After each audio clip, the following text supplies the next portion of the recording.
Olá, Olá, boa boa noite a noite. todos. Boa noite, Marcelo. É um prazer a gente dar início a mais uma live do Instituto Barini. Nós vamos hoje discutir um assunto que eu acho que é muito, muito importante e acho que, sem dúvida nenhuma, tem uma quantidade enorme de pessoas que têm dúvidas a respeito deste tema. E eu acho que vai ser muito legal a gente poder conversar um pouco, né, Marcelo? Marcelo é um colega endocrinologista, também parceiro do Instituto Barini, e vai contribuir, então, com a sua experiência. Ele é uma pessoa que tem uma formação muito importante, né? Em mestrado e doutorado na Unicamp, na área de endocrinologia, na área de diabetes, especialmente. E, sem dúvida, é uma pessoa que tem muita experiência para poder discutir com a gente um assunto tão interessante como a questão da obesidade. Marcelo, pode falar, então, o seu boa noite aí. Boa noite a todos que estão entrando. Boa noite, Dr. Barini. Obrigado pelo convite.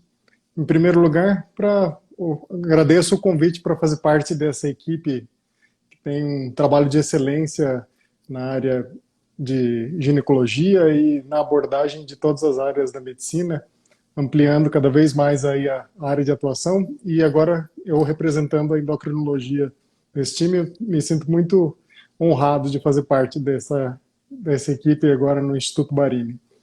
E feliz de estar aqui contribuindo para o esclarecimento a respeito da obesidade, né?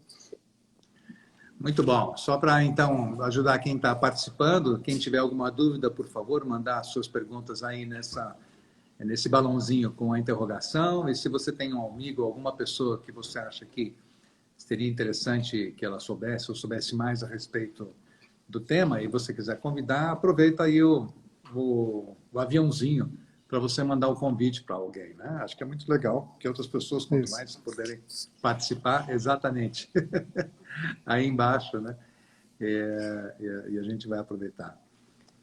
A obesidade é uma coisa que está cada vez crescendo mais, Marcelo. Como é que a gente vê essa questão dentro da nossa população? Quanto por cento, mais ou menos, das pessoas teriam questões ligadas à dificuldade de manutenção do peso, que você poderia falar para a gente? Eu acho interessante que o paciente, quando chega no consultório, ele vê o problema dele do ponto de vista individual, né? E não se conforma com um problema de ganho de peso que está acontecendo com ele. Ele não entende o que está acontecendo com o corpo dele.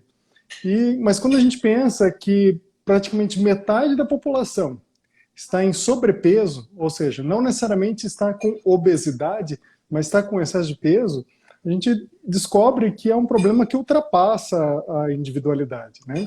É um problema da sociedade, na verdade. E então, se a gente considera que metade da população tem sobrepeso, a gente considera também que um quinto, ou seja, uma em cada 5 pessoas sofre de obesidade. Essa é uma estatística mundial e não é diferente no Brasil. Quem supera essa estatística são os Estados Unidos, onde metade da população já é obesa. Metade da população. É impressionante, né? A gente muitas vezes não tem esses números na cabeça. População, mesmo entre os médicos, muitas vezes não há essa noção, né, da proporção que tomou a obesidade, né? Então é um problema que vai muito além do indivíduo, é um problema social, é um problema da humanidade, eu diria. E sendo uma questão tão, né, disseminada por todos os cantos, por todos os lados, os 4 cantos do mundo, né? O que significa a gente lidar ou tratar a obesidade com respeito, né? Como é que a gente pode traduzir esse tema, né? Eu acho que assim, a primeira questão é a pessoa entender que o problema não é só dela, né?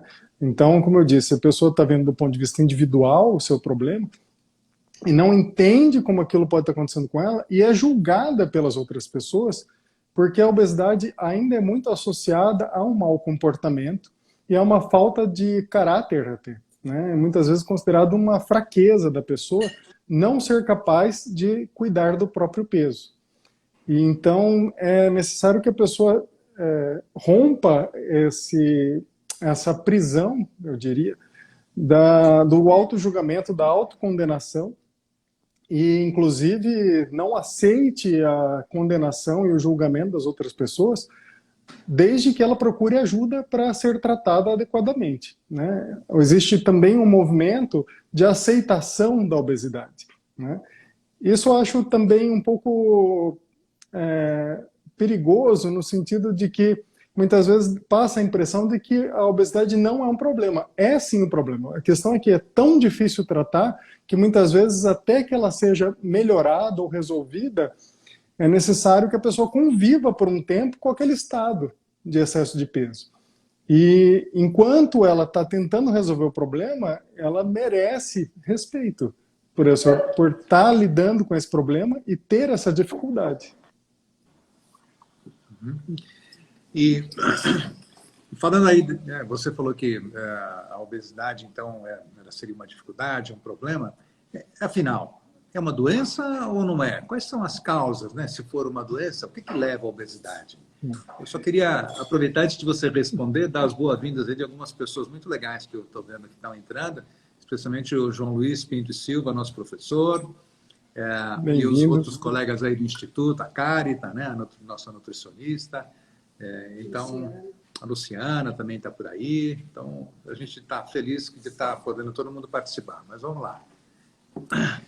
Então, a obesidade, ela é diferente da pessoa ter um ganho de peso em alguma fase da vida com o qual ela consegue lidar e administrar e reverter, né?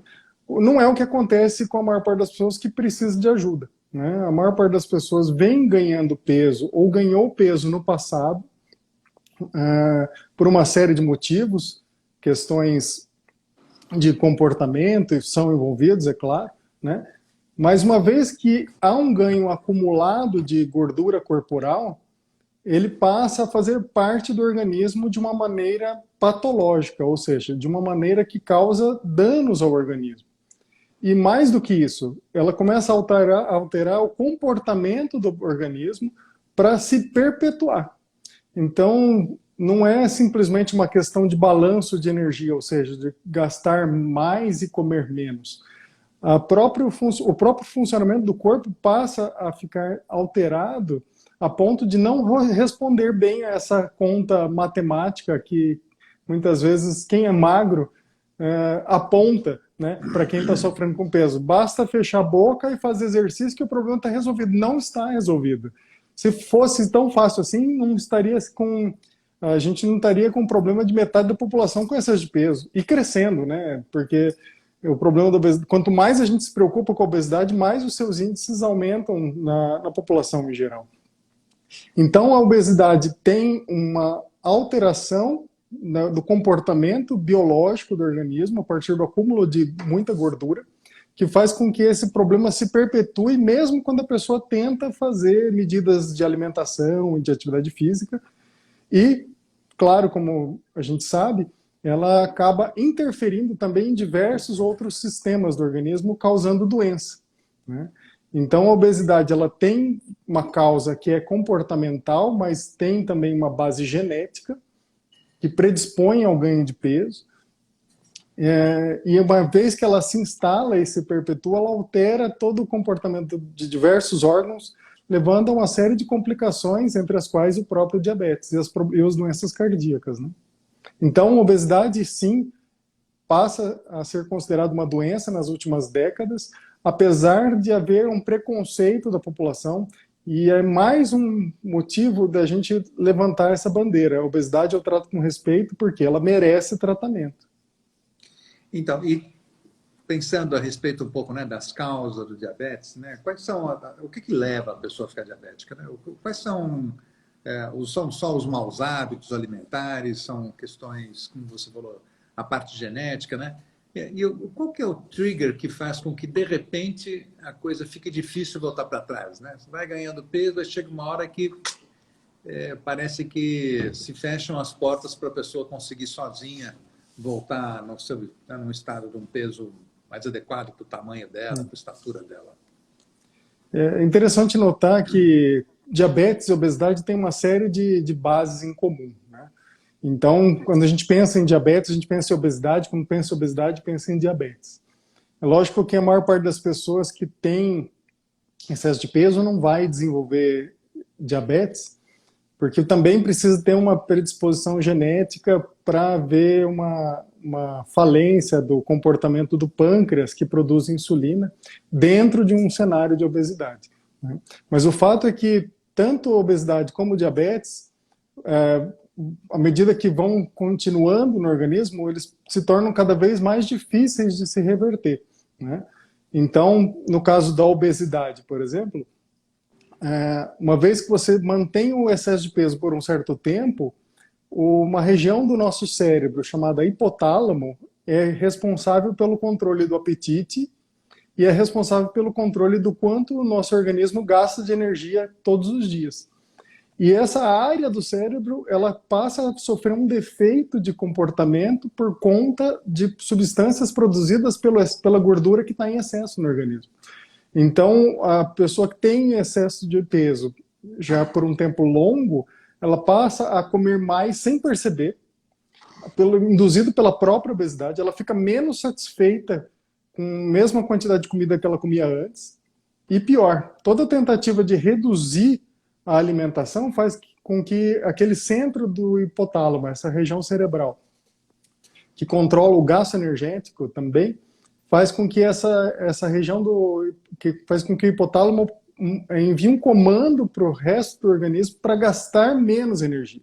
Então a pessoa come mais e gasta menos fazendo as mesmas atividades do dia a dia. Então a conta não fecha, né? É por isso que as pessoas precisam de auxílio normalmente para lidar com excesso de peso.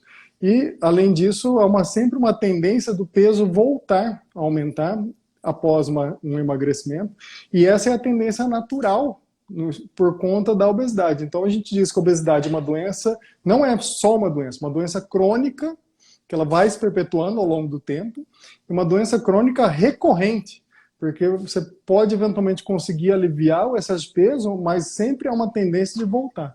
Com diabetes acontece alguma coisa assim também. Então muitas vezes a pessoa manifesta um diabetes com glicemias muito altas, faz uma dieta, faz atividade física, perde peso, diabetes parece que some em alguns casos, inclusive até sem medicação pode acontecer isso no início. Mas com o passar do tempo, a pessoa mantendo algum controle dietético, mantendo alguma atividade física, volta a ter elevação da glicemia. A pressão alta, mesma coisa, a pessoa controla por um tempo, de repente nota que a pressão volta a subir. Então, existe uma base comum para todas essas doenças, obesidade, diabetes, hipertensão, e é por isso que é muito comum que elas venham juntas no mesmo indivíduo também. É frequente a gente ver, né? Essa associação é muito, muito incrível, né? E isso é o que a gente chama de síndrome metabólica. E é muito comum, é um nome que nem todo mundo está habituado, né? Mas é muito comum na população. Então, se a pessoa tem alguma alteração de açúcar, tem pressão alta, gordura no sangue um pouco elevada, ela tem uma série de características que tem uma base comum, geralmente associada ao acúmulo de gordura no abdômen. Então, essa gordura faz com que a insulina no organismo passe a não funcionar de maneira adequada, e isso pode se manifestar como elevação do açúcar, mas nem sempre. A ação da insulina ela é importante para regular a pressão arterial, ela é importante para regular a gordura no sangue.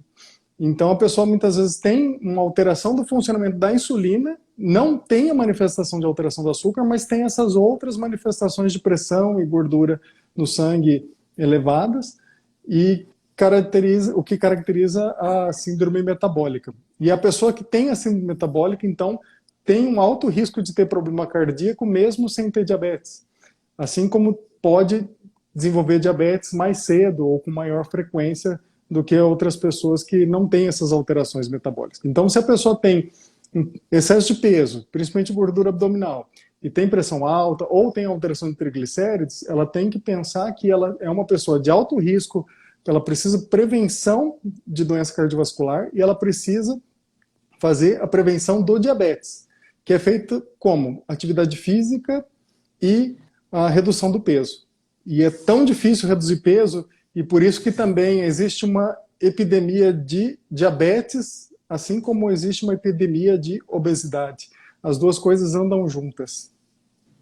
A gente pode, então, falar a respeito de doenças que a obesidade provoca? A obesidade, então, provoca uma série de doenças. A gente já começou falando aqui de diabetes, pressão alta, alterações do colesterol, mas vai muito além disso, né? Tem as doenças mais óbvias, que são queixas frequentes, que são as sobrecargas mecânicas, né? Então, você tem o desgaste das articulações, joelho, quadril, coluna, e diversas outras articulações, e isso é uma doença, né? É uma doença articular causada por outra doença, que é a obesidade, né? E quando a gente vai, então, entrando dentro do nosso organismo e analisando cada órgão, cada um deles vai ter uma sobrecarga, né? Então, o coração, ele tem que trabalhar sobrecarregado, né, quando existe excesso de peso, não só para carregar o peso propriamente dito, mas também para vencer essa resistência das artérias, da circulação sanguínea, causada pelo mau funcionamento da insulina.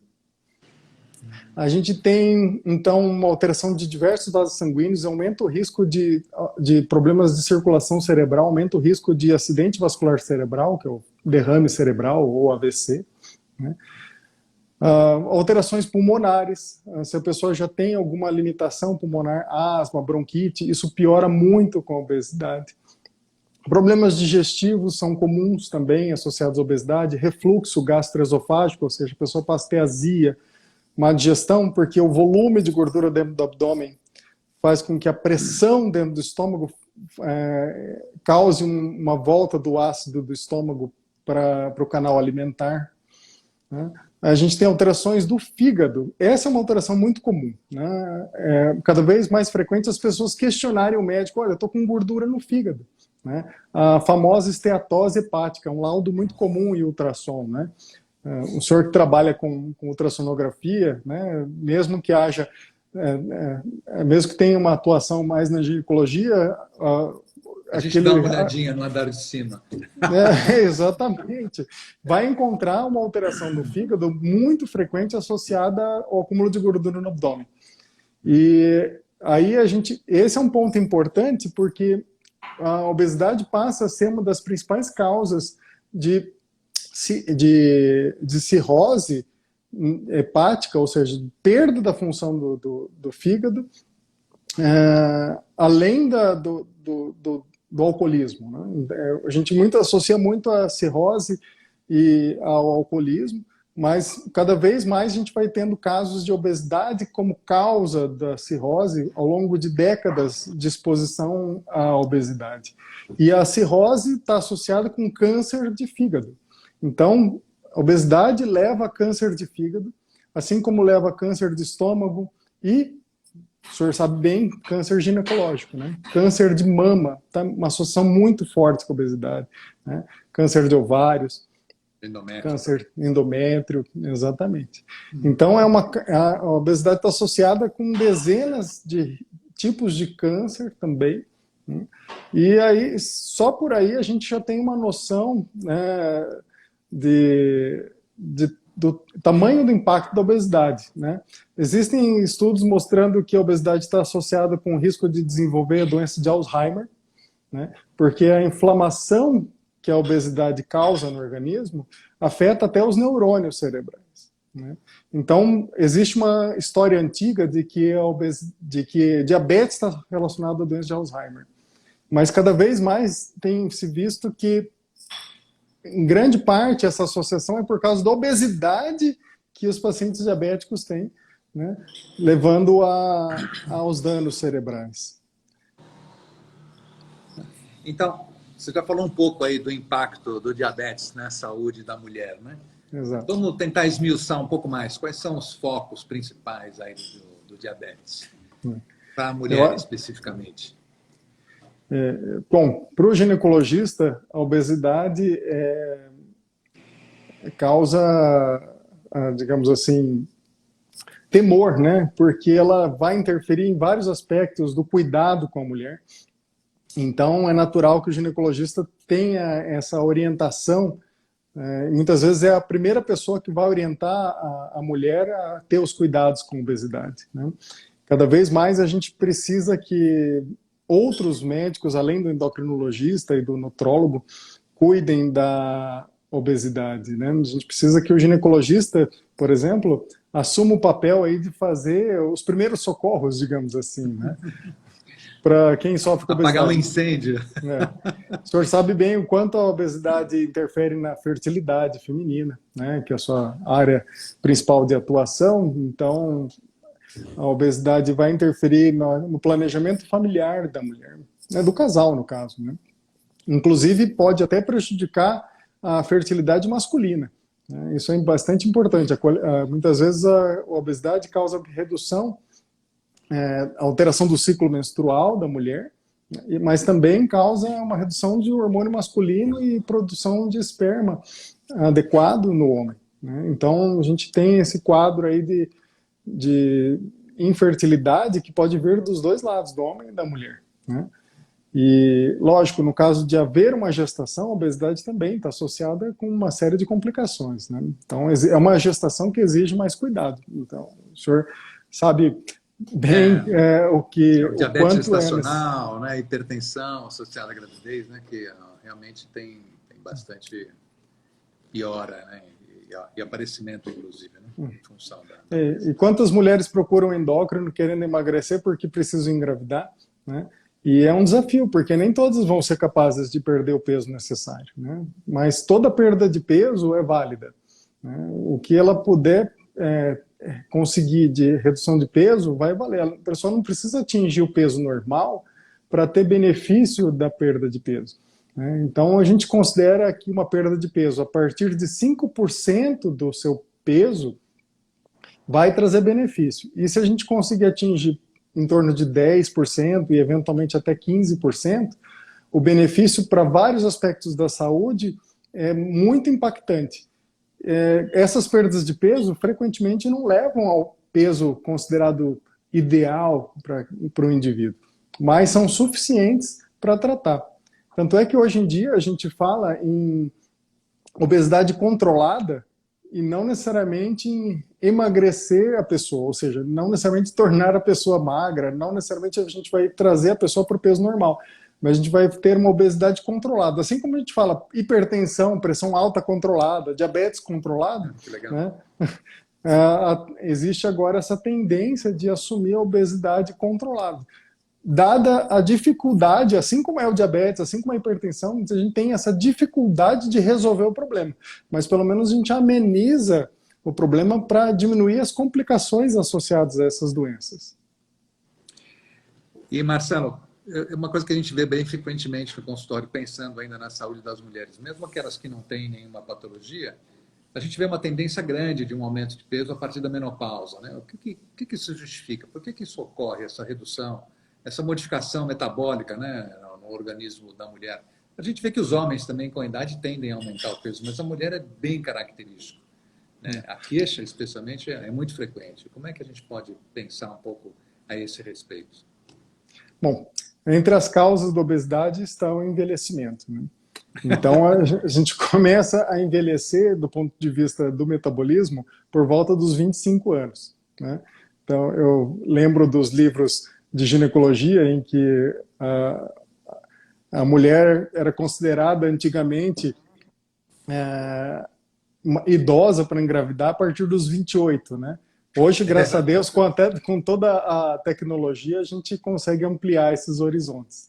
Agora, por caso, eu diria que a gente tem menos recurso para cuidar da obesidade do que a gente tem para tratar a fertilidade das pessoas que estão envelhecendo, né? Então, hoje é mais fácil conseguir uma gravidez, né, depois dos 30, 35 ou até os 40 anos, do que conseguir emagrecer uma pessoa depois dos 40 anos, né? Então, por volta dos 25 anos, a gente começa a ter um declínio mais visível do metabolismo, do quanto a pessoa gasta de energia, independente da sua atividade física, né? Então, por volta dos 30 anos, isso já está mais evidente. Tem uma série de pessoas que têm sorte de ter um metabolismo até razoável até os 35, mas depois dos 40, é muito difícil uma pessoa que fale, olha, consigo emagrecer a hora que eu quiser, do jeito que eu fazia quando tinha 25 anos, né? Isso não acontece. Às vezes a pessoa até acha que ela ainda tem essa capacidade, né? Ela conta, não, eu consigo, eu emagreço a hora que eu quiser, porque ela fez isso 10 anos atrás, né? E, de repente, ela descobre, opa, não é bem assim, não está funcionando mais do mesmo jeito. E aí o que acontece? A menopausa é por volta dos 50, então a gente já andou aí mais 10 anos além dos 40. Então, o principal fator para a dificuldade do peso na menopausa é o envelhecimento mesmo, é o tempo, né, decorrido desde aquela juventude dos 25 anos, né, em que ela tem dificuldade de peso. Mas daí vem um agravante. A mudança hormonal faz com que haja um descontrole do peso em muitas mulheres. Então, toda mudança pode gerar isso. Tanto é que, eventualmente, a gente vê algumas pessoas culpando o anticoncepcional, né, quando ainda têm um ciclo, culpam o anticoncepcional e param o anticoncepcional achando que vão emagrecer. E, na verdade, acontece o inverso. A pessoa, muitas vezes, engorda nesse processo, né, porque é uma mudança, né, é uma transição. Toda transição hormonal pode perturbar o equilíbrio do organismo e se a pessoa tiver uma predisposição, tiver uma situação ambiental ou social que favorece o ganho de peso, aquilo lá vai acontecer de forma mais acentuada. E aí vem outro detalhe, a mudança corporal, porque a mulher não necessariamente vai engordar muito mais na menopausa, mas ela vai ter uma mudança da distribuição da gordura corporal. Isso é bem claro, né? Algumas mulheres mais, outras menos, mas a gordura da parte inferior do corpo começa a diminuir relativamente, né? E ela passa a ter um aumento do acúmulo de gordura onde? No abdômen. Tudo que a mulher menos quer, né? Então é bem comum, dependendo da genética, isso varia entre as famílias, né? É bem comum a mulher ter relativamente menos gordura na região inferior, na região de quadril, de coxa, e há uma perda de massa muscular frequentemente também nessa idade. E aí acentua ainda mais esse aspecto de afinamento, digamos assim, da parte inferior do corpo. E a pessoa pode ter, então, esse formato tão temido, que é um formato de... Glamurosamente, a gente diria forma de maçã, né? Antes era uma pera, depois ela passa a ter uma forma de maçã. Mas algumas vezes a gente chama... Eu tenho um formato de batatinha, né? Esse é o maior temor, né, das mulheres, né? Perder o seu contorno. E, então é uma idade em que a gente tem que ter muita atenção mesmo, né, ao controle do peso e buscar ajuda. Agora, pensando um pouco, né, nas questões, quem são os profissionais aí que vão tratar a obesidade, Marcelo? Quem que está envolvido no tratamento da obesidade? Quem que pode ajudar a gente? Em primeiro lugar, a gente precisa de uma nutricionista, tá? Então, a nutricionista é a pessoa que a gente vai ter mais disponível até para poder orientar na alimentação. Porque por mais que a conta não feche, muitas vezes a gente come menos, gasta mais, e mesmo assim, por conta da obesidade ser uma doença afetando o comportamento do organismo, isso não funcionar do jeito que a gente gostaria, né? Não tem outro jeito de emagrecer senão comendo menos e melhor do que o habitual. Mesmo que a pessoa não coma muito, ela precisa comer menos do que o seu normal, né? E essa é uma queixa bem frequente entre as pessoas, né? Ela se compara com outra pessoa magra que come mais do que ela. Mas não interessa, o que levou ela a ganhar peso é um metabolismo mais lento que o daquela outra pessoa, e em algum momento ela comeu mais. Talvez não coma tanto hoje, mas em algum momento ela comeu mais, né? E se hoje ela come uma quantidade que é considerada relativamente normal, ela vai ter que comer menos que o normal. Para comer menos que o normal, a qualidade da alimentação tem que melhorar. Tem que ser uma alimentação mais rica em fibras, né? A gente tem que ter uma densidade menor, que significa o quê? Você tem que ter mais volume e menos caloria no mesmo prato. Uma nutricionista é muito importante para esse processo, né? A gente tem a Carita aqui no nosso time do Instituto Barini. Ela é quem dá o suporte que é necessário para tratar os aspectos nutricionais dos nossos pacientes. E agora, normalmente a gente vai precisar de um médico para acompanhar esse paciente? Por vários motivos. Primeiro, porque a obesidade está associada com alterações do metabolismo e alterações que levam a doenças. Então, a gente precisa estudar esse paciente e dizer se ele não tem alguma outra condição de doença levando à obesidade e, principalmente, entender se a obesidade não está causando outras doenças, avaliar o risco daquela pessoa, né? Além disso, o médico é capaz de prescrever uma medicação quando for necessário. Esse é um tema muito polêmico, dá bastante pano para manga, né? Obesidade precisa de remédio, não precisa, remédio é perigoso, não é? Então, essa é uma coisa que a gente ainda pode discutir, mas o fato é que ele precisa de um médico. Hoje em dia, normalmente o médico que trata a obesidade é o endocrinologista, é a especialidade que estuda a obesidade. O nutrólogo pode ter uma visão que é semelhante à da nutricionista e já abordar uma série de aspectos relacionados às doenças causadas pela obesidade, por ser um médico que se especializou nessa área de nutrição, né? Mas o estudo da obesidade, a compreensão de como ela se desenvolve, como funciona o organismo num cenário de obesidade é da área da endocrinologia, né? O que eu tinha chamado a atenção antes é que a gente não tem endocrinologista suficiente para tratar a obesidade. Se metade da população tem excesso de peso e 1 em cada 5 pessoas está obesa, é impossível que somente endocrinologistas tratem a obesidade. Então a gente tem, de um lado, a necessidade de programas públicos de tratamento de obesidade, coisa que não existe no Brasil, e é muito difícil desenvolver em qualquer parte do mundo, né?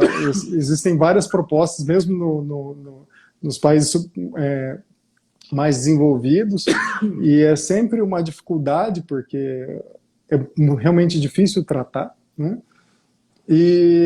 Mas no âmbito privado, a gente tem que chamar realmente os colegas para assumir o papel. Então, a gente tem medicamentos mais modernos que são mais fáceis de administrar, né, que têm menos efeitos colaterais, inclusive mais eficazes, que podem ser assumidos por outros médicos, desde que eles entendam esses aspectos da obesidade, né?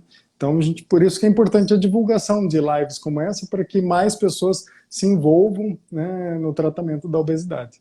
Vamos falar um pouco, então, como é que é o tratamento da obesidade? Você já começou a dar uma pincelada aí, agora dá uma esmiuçada para a gente. Como é que a gente trata essa questão tão grave, né, em tanta gente que tem esse problema, né? Qual é o tratamento, então, que se dispõe hoje em dia para isso?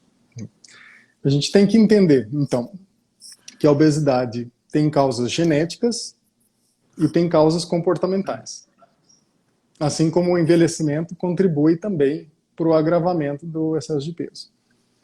A genética e o tempo não tem como mudar.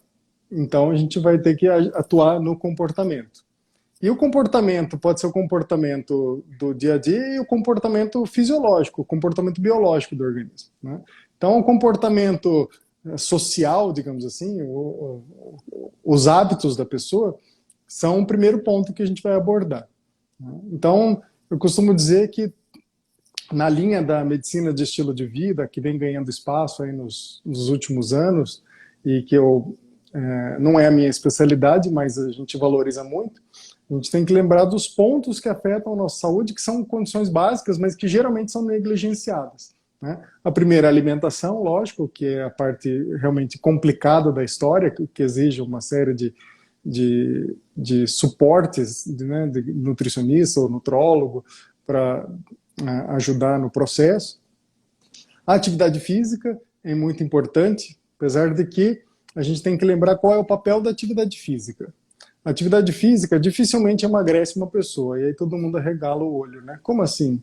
Mas eu sempre ouvi falar, e as pessoas magras falam que a pessoa que tem excesso de peso tem que fechar a boca e fazer exercício, que aí está tudo resolvido. Mas o que acontece é que com essa queda do metabolismo, com a idade, dificilmente uma pessoa perde peso por aumentar a atividade física dela, mesmo que ela não faça nada. Mas a pessoa é sedentária e passa a fazer uma atividade física. Eventualmente ela até perde 1, 2 quilos, mas normalmente não é suficiente para resolver o problema. né? Então, não precisa fazer atividade física? Claro que precisa, só que pelo motivo certo, né? A gente não vai fazer atividade física para perder peso, porque se a gente for fazer essa intenção, a gente vai se frustrar e vai desistir, né? Então, a atividade física tem um papel, primeiro, de melhorar o condicionamento cardiovascular e das articulações, ou seja, o condicionamento do coração e dos pulmões e das articulações dos músculos. Para quê? Para que a pessoa consiga ter uma vida melhor apesar da obesidade. Então a gente consegue, com esse condicionamento provocado pelo exercício, reduzir ou compensar uma parte do risco que a obesidade tem de causar problema cardíaco, diabetes. Então esse é o primeiro ponto. É melhor ser uma pessoa obesa por um tempo que seja, né? Até resolver, né? Melhor ser uma pessoa obesa com um bom condicionamento, né, do que uma pessoa magra totalmente sedentária. Isso já tem vários estudos que mostram que o risco cardiovascular de uma pessoa obesa com um bom condicionamento é menor do que um magro sedentário. É lógico que não é só o sedentarismo, tem problemas relacionados à própria obesidade, independente da atividade física, que causam problemas de saúde. Mas uma parte disso é compensado pelo exercício, né? E outro ponto importante da atividade física, ela ajuda a evitar o ganho de peso. Então, se a pessoa consegue perder peso reduzindo o que ela come, com orientação de uma nutricionista, ela tem um alto risco de voltar a engordar, mas a atividade física tem um papel importante para evitar esse reganho de peso, né? Então, a atividade física dá uma estabilidade no peso, uma certa proteção contra o reganho. Então, ela é muito importante para a manutenção do peso. Sono é outro aspecto dos hábitos que a gente precisa cuidar bastante. Qualidade de sono ruim está associado também a ganho de peso, diabetes e problemas cardíacos. Então, se a pessoa dorme pouco, tem uma hora, muita irregularidade para dormir, no horário que ela vai dormir, ou se tem apneia do sono, ou seja, ela tem o ronco que interrompe a respiração durante a noite, muitas vezes, né? Isso causa uma má qualidade de sono e isso também dificulta a perda de peso. Pessoas que trabalham à noite, pessoas que trabalham em turnos, né? Os próprios médicos, né, que dão muitos plantões, por exemplo, né, podem ter mais dificuldade ou passar a ganhar peso a partir daquele momento. Então eu falei alimentação, atividade física, sono. Aí faltou o quê?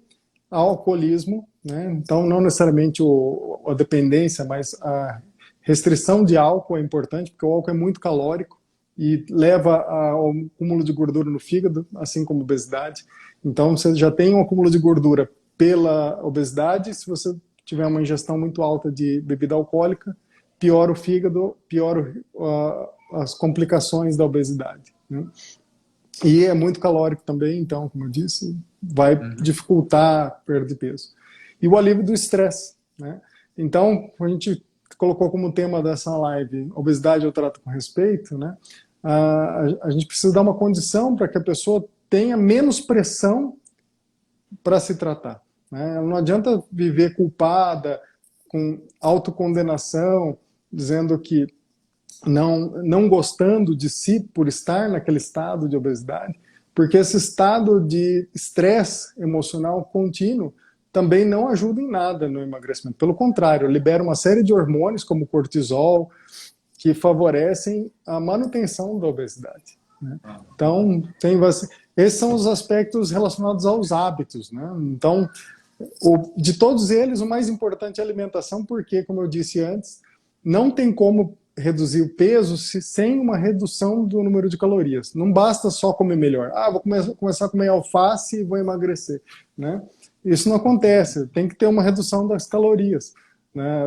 De um modo geral, ao longo do tempo. E aí, como eu disse também antes, né, você tem que melhorar a qualidade da sua alimentação para ser capaz de comer menos, né, de uma maneira mais tranquila, né, sem ficar morrendo de fome.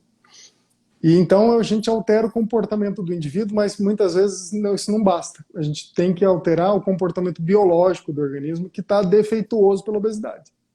E aí entram os remédios, que é o tema controverso, né? Então tem muita gente... É um tema super importante da gente falar, né? Exatamente.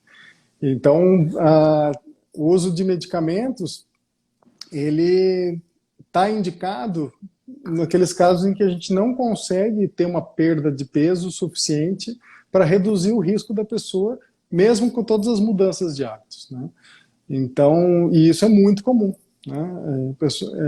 Cada vez mais a gente vê pessoas com obesidade que fazem mais atividade física do que os parentes ou amigos magros, fazem dietas muito restritivas e frequentemente, né, se comparam e notam que comem muito menos que as outras pessoas, porque o que ela engordou é fruto do que ela comeu no passado, não necessariamente do que ela comeu ontem, né?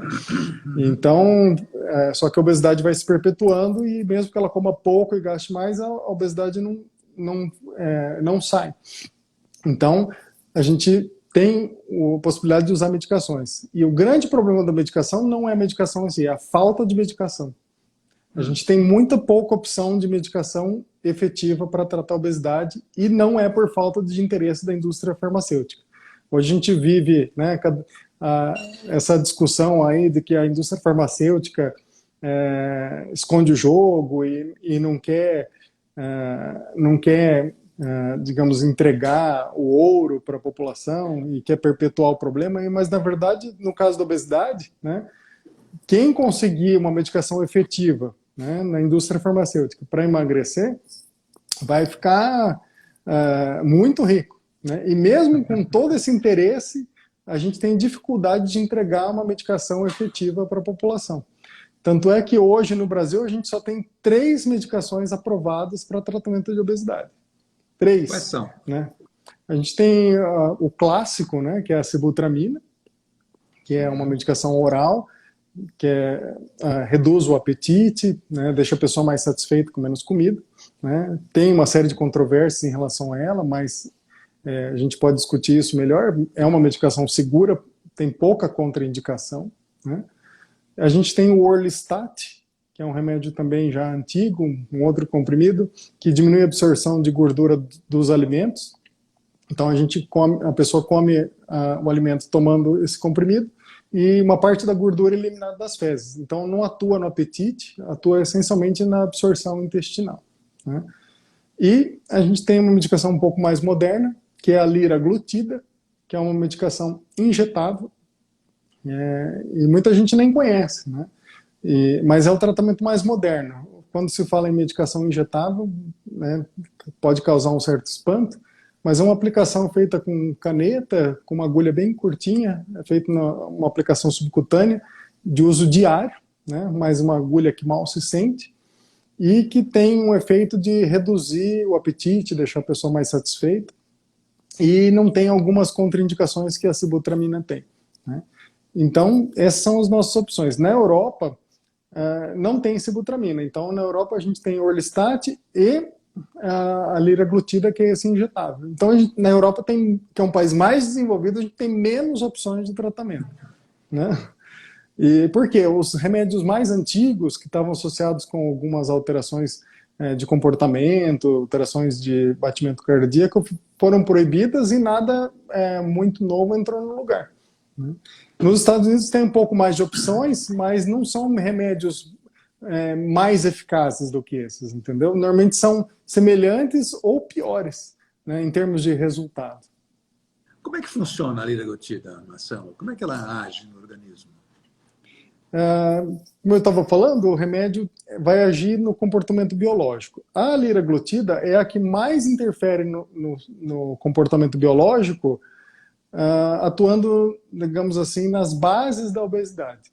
A liraglutida é uma medicação que que foi desenvolvida a partir de uma substância que o intestino produz em resposta ao alimento. E por que o intestino produz essa substância? Ela se chama GLP-1, a substância produzida no intestino.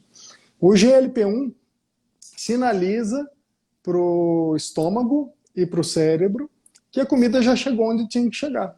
Então, a pessoa pode parar de comer naquele momento. Então, o estômago já não aceita mais comida, porque a energia suficiente já está disponível. E o cérebro recebe também essa informação, então ele para de buscar comida. né? Para de ingerir e para de buscar comida. E a liraglutida é uma molécula sintética dessa substância. Então ela vai atuar realmente, né, nesse eixo que controla esse comportamento alimentar. E é interessante que a liraglutida ela também tem um papel de melhorar o pâncreas na produção de insulina. Então é uma medicação que foi desenvolvida inicialmente para tratar diabetes, e por conta dessa propriedade de melhorar a produção de insulina, mas hoje ela é usada para tratamento de obesidade mesmo em quem não tem diabetes, e inclusive previne o desenvolvimento de diabetes, né? Que essa é uma preocupação grande das pessoas. Eu vou usar um remédio para diabetes, meu pâncreas vai ficar preguiçoso e eu vou ficar com diabetes. E é muito pelo contrário. Quais são os riscos dessa medicação, assim, em geral? O que a gente poderia pensar? A liraglutida diminui o esvaziamento do estômago. Então, algumas pessoas no início têm um pouco de enjoo. Vamos dizer, 20% das pessoas podem ter um pouquinho de náusea na primeira semana ou na segunda, mas nada que impeça a continuidade do tratamento, né? Essa é basicamente digamos assim, a limitação da liraglutida. Em outros aspectos, não existe contraindicação. A sibutramina, por exemplo, que é o remédio mais antigo de inibição de apetite, ela tem uma boa aceitação entre as pessoas. A maior parte das pessoas não tem problema com ela, mas algumas podem ter um pouco de insônia, pode ter um pouco de irritabilidade, alterar um pouquinho o comportamento nesse sentido. E como ela aumenta um pouquinho o batimento cardíaco, ela é contraindicada em quem já tenha tido algum problema sério no coração. Ela não causa problema cardíaco, né? Mas se a pessoa já infartou, já teve um derrame cerebral, não é prudente utilizar uma medicação que aumente um pouco o batimento cardíaco. É mais uma precaução do que realmente um perigo associado à sibutramina. O fato é que a liraglutida, que é o remédio injetável mais moderno, não tem essas contraindicações. Inclusive, ela é preconizada, ela é indicada em pacientes diabéticos que têm um problema cardíaco, porque ela reduz o risco de doenças cardíacas, reduz o risco de infarto, de derrame cerebral e morte, inclusive, cardiovascular, entre os pacientes com diabetes que fazem uso dessa medicação para tratar diabetes. Tem um estudo que está em andamento para ver se isso vai acontecer em pessoas sem diabetes também. Tudo indica que há uma tendência à redução de risco cardiovascular, ou seja, uma redução de risco de ter um infarto e outros problemas cardíacos, em pessoas obesas tratadas com liraglutida, mesmo sem ter diabetes. Então, esse é um campo bem interessante, porque ela atua não só nesse eixo que controla a ingestão alimentar e o pâncreas na produção de insulina. Ele também atua em vários sistemas, inclusive nas artérias, no próprio coração, de forma benéfica. Então, é um campo da ciência aí bem interessante, bem empolgante. Muito legal. Marcelo, só para aproveitar a época que a gente está vivendo, que é uma época que está aí com o Covid, né, batendo nas nossas portas, como é que é a relação da obesidade com o Covid? O que você poderia falar a respeito disso? Que eu acho que seria a última pergunta que eu te faria, para a gente depois poder passar para responder as perguntas que as pessoas encaminharam aqui. Exatamente. A gente vive uma pandemia nova, que é a pandemia de coronavírus, mas a gente já vive uma pandemia de obesidade e diabetes há muito tempo, né? Isso significa que, da mesma forma que o número de casos de coronavírus aumenta exponencialmente, a gente vem há décadas com aumento de pessoas com obesidade e diabetes, ano após ano. Então, pandemia, né? A gente tem uma combinação de pandemias que fazem com que a mortalidade por coronavírus seja muito maior, dada essa associação com a obesidade. O que acontece? Entre os vários fatores de risco para complicações de Covid-19, né, complicações do coronavírus, a idade é muito importante, está sempre destacada, a pessoa ter problema cardíaco também é um que está em destaque, mas a obesidade está lá no topo, né? A obesidade está lá no topo, inclusive quando a gente pensa em pessoas com diabetes bem controlado e uma pessoa obesa sem diabetes, há mais temor pela obesa sem diabetes, né? Porque, agora, se a pessoa tiver obesidade e diabetes, aí o risco de complicações é maior. E é bom entender que a pessoa que tem essas condições, né, a pessoa de mais idade, a pessoa que tem obesidade, diabetes, elas não têm mais risco de pegar o coronavírus. Tá? Isso é bem importante deixar claro aqui. Mas caso ela tenha o contágio, ela infelizmente tem um risco bem maior de ter complicações. Então, se vai somando os fatores de risco, se a pessoa tem obesidade, tem diabetes, tem problema cardíaco e tem mais idade, tudo isso vai se somando. Mas se a pessoa tiver só obesidade e for relativamente jovem, ela tem um alto risco de ter as complicações. O que acontece, o que motiva esse risco? A obesidade, ela causa uma inflamação no nosso organismo. Quando a gordura vai se expandindo, né, ela passa a ter um mau comportamento biológico. Isso significa que ela passa a produzir substâncias inflamatórias que normalmente ela não produziria.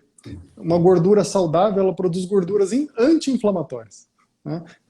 Ter gordura nas coxas, no quadril, é um fator de proteção contra problemas cardíacos, inclusive, contra diabetes, até um certo ponto. A partir do momento que essa gordura vai se acumulando e passa de um certo ponto, ela também acaba se depositando no abdômen, inclusive, também, onde vem uma produção de substâncias inflamatórias muito pior do que a proveniente de outras regiões do organismo. Então, essa inflamação faz com que a reação inflamatória contra o coronavírus seja muito mais acentuada. E essa é a principal causa das complicações do coronavírus. Não é a destruição direta causada pelo vírus nos órgãos, mas sim a reação exagerada do organismo contra o vírus, que numa pessoa com obesidade já está com a faca e o queijo na mão ali, né, para acontecer. Né? E, infelizmente, isso se demonstrou na prática, né? Essa colisão de pandemias, né? Pandemia de obesidade e pandemia de coronavírus, causando tantas tragédias. E é importante, então, a gente notar que, mais do que nunca, é importante emagrecer, né? A redução de peso, como eu disse, de 5% já reduz muito a inflamação no organismo, mas se a gente puder buscar uma perda de peso em torno de 10%, mesmo que leve meses, a gente não sabe quanto tempo a gente vai conviver com essa pandemia de coronavírus ainda, né? Então, todo o processo de emagrecimento por si só já vai reduzindo o risco dessas complicações. Então, é um momento muito apropriado para buscar ajuda para a perda de peso. Infelizmente, a gente viu que com o confinamento, né, as pessoas acabaram ganhando peso. Infelizmente, eu digo que a máscara é muito pesada. Quando a pessoa sobe na balança, né, de máscara vai pesar 5 quilos, muitas vezes a mais. Né? A gente brinca que é o peso da máscara, mas na verdade é o peso que se acumulou, infelizmente, por conta dessa pandemia, né? Tem algumas perguntas aqui, Marcelo, que eu acho que a gente poderia começar a falar sobre elas, né? Vamos lá. Você diria, então, a Betina está perguntando aqui, você diria que o corpo luta para manter a obesidade, né, nessa história toda que acontece? Essa é a parte triste da história, né? O corpo não tem interesse nenhum em perder o excesso de gordura. É como se fosse uma poupança bancária, né?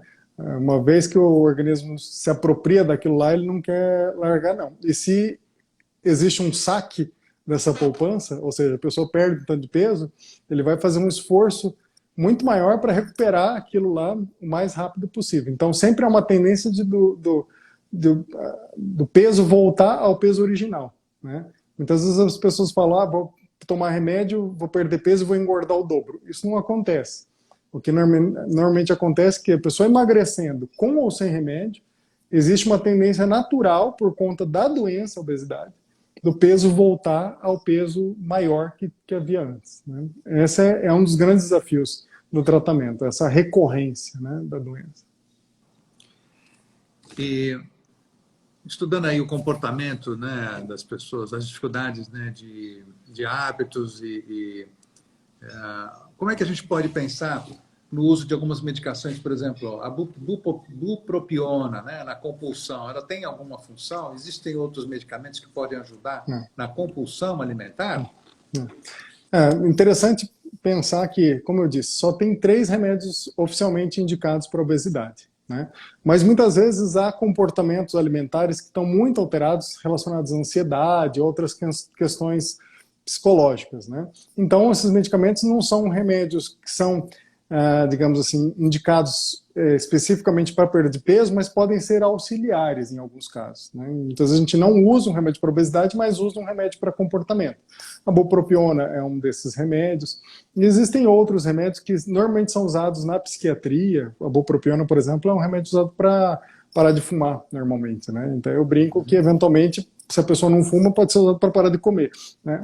Mas não é uma medicação, digamos assim, que vai ter muito sucesso para muitas pessoas. Mas algumas, sim, com mais compulsão, eventualmente vão precisar de alguma medicação específica para compulsão alimentar, mas geralmente vai ter um trabalho psicológico por trás também, né? Então vai além do endocrinologista e do nutricionista ou do nutrólogo. E nesse aspecto, a obesidade seria comparável a um vício? Não dá para dizer que é um vício. Eu digo que é realmente um mau funcionamento fisiológico, né? É muito mais uma questão biológica do que propriamente uma dependência, digamos assim, de alimento, né? A pessoa não fica com abstinência, né, digamos assim, de alimento quando faz a privação. O fato é que, assim, toda vez que uma pessoa se priva de alimento, independente dela ser gorda ou magra, isso causa desconforto, né? Então, pergunta para alguém magro se ele quer comer metade do que ele come normalmente, sistematicamente, todos os dias, por vários meses, né? Não quer, todo mundo quer sentar na mesa e sair satisfeito, né? Então, não existe dependência química, né, de alimentos, de doce, né?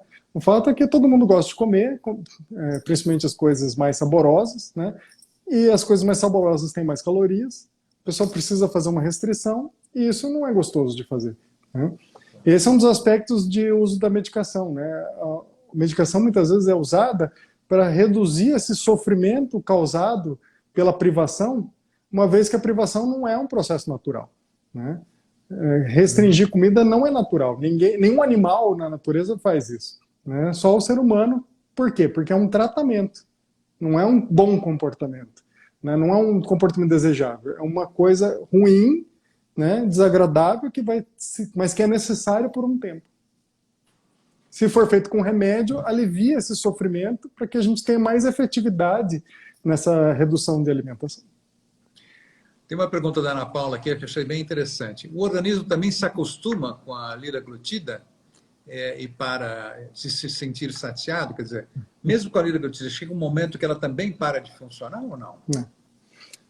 O que acontece é que a gente tem um sistema biológico que é muito inteligente, né? Então, existem várias vias que controlam o nosso peso e a gente tenta bloquear por uma ou outra, dentre centenas de vias de controle do peso. Então, por um tempo, a gente engana o organismo usando uma medicação, seja ela liraglutida, ou sibutramina, ou qualquer outra. Por um tempo, a gente engana o sistema, fazendo ele pensar que não tem tanta privação de comida assim, que está tudo bem. Mas chega uma hora que a conta não fecha mais, né? Principalmente quando há uma redução de peso próxima de 10%, acima de 5%, com certeza isso já acontece, mas com 10% isso acontece de forma mais evidente. O organismo detecta aquele déficit, aquela redução de peso, porque existe uma comunicação entre a gordura e o cérebro para saber o quanto a pessoa pesa, via hormonal e sistema nervoso. Então ele detecta que houve uma perda de peso. Então não é uma questão de acostumar ou não com o remédio. A questão é que o corpo começa a se defender contra a perda de peso que aconteceu com o remédio. E isso vai acontecer mesmo sem o uso da medicação, né? Então, esse é um dos aspectos que torna tão difícil o controle do peso, mesmo usando remédio. Então eu digo que muitas vezes a pessoa tem preconceito em relação ao uso do remédio porque o remédio eventualmente vai deixar de funcionar. Bom, é ruim com remédio, mas é pior sem ele. Claro. E você acha que, tem uma pergunta da Rô Rafu aqui, você acha que a pandemia piorou a pandemia do diabetes ou foi só uma questão de aparecer mais estatística agora? Não, piorou sim, né? Tanto pelo fato de os hábitos terem ficado mais, os hábitos terem ficado mais restritos, né, com atividade física, ha havido ganho de peso na população. O estresse contribuiu também para a piora do diabetes. Então, quem tinha diabetes, piorou o diabetes. Então, o controle de rotina que a gente vê, a imensa maioria das pessoas piorou o controle de diabetes. E quem não tinha diabetes, muitas vezes passou a manifestar. E uma coisa grave é que tem pessoas desenvolvendo diabetes pós-coronavírus. A pessoa se infectou pelo Covid e manifestou diabetes na internação, muitas vezes sai da internação com o diagnóstico de diabetes. Em grande parte por conta de algumas medicações que são usadas, como os corticoides, que são necessárias para salvar a vida, mas muitas vezes fazem a manifestação de diabetes. Mas tem uma série de evidências de que o coronavírus se infiltra no pâncreas, nas células produtoras de insulina e causa uma destruição, muitas vezes até grave. Então, mais uma complicação do coronavírus. No início da pandemia, e ainda hoje, algumas pessoas, né, diziam, quero pegar logo essa doença porque eu já fico imune e já fico livre. Primeiro que a gente não sabe por quanto tempo fica imune. Segundo, que muitas vezes a pessoa sai sequelada. Ou uma sequela pulmonar, uma sequela cardíaca, sequela neurológica, e agora essas evidências de sequela no pâncreas, levando ao diabetes, infelizmente. Eu ainda sou da linha melhor não ter. Melhor não ter. Assim, se for para ter, que seja o vírus morto, no caso, na forma da vacina. Ele vivo, não, estou fora. Marcelo, eu acho que a gente já está atingindo o nosso limite de tempo. Eu queria te agradecer. Eu acho que a gente teve uma oportunidade excelente de conversar com você, que tem uma experiência fantástica aí nesse campo, ajudando a gente a entender melhor como é que funcionam essas dificuldades, né? Todo mundo gosta de falar mal de gordo, de fazer bullying com gordo, né? Mas ninguém entende muito bem por que o gordo está nessa situação, né? Por que a gordura é tão difícil de ser combatida, e você ajudou a gente a ter uma compreensão e, quem sabe, um olhar de muito mais empatia, né? E pelas essas dificuldades, e poder, a partir daí, ter até mais facilidade para lidar com essas questões do nosso dia a dia. Quero agradecer a todos que estiveram presentes aqui com a gente. Infelizmente, a gente não teve condição de responder todas as perguntas que foram feitas. Eu peço que o pessoal, por favor, encaminhe ainda as suas perguntas aí para o Instituto Barini, ou para o Marcelo diretamente, ou para mim, e a gente vai tentar responder isso o mais breve possível. Marcelo, se você quiser dar um último alô. Então, as suas palavras foram muito bem colocadas. Nada melhor do que o conhecimento para vencer o preconceito e muitas vezes a gente tem um olhar inadequado a respeito da obesidade por realmente não conhecer a natureza do problema, né?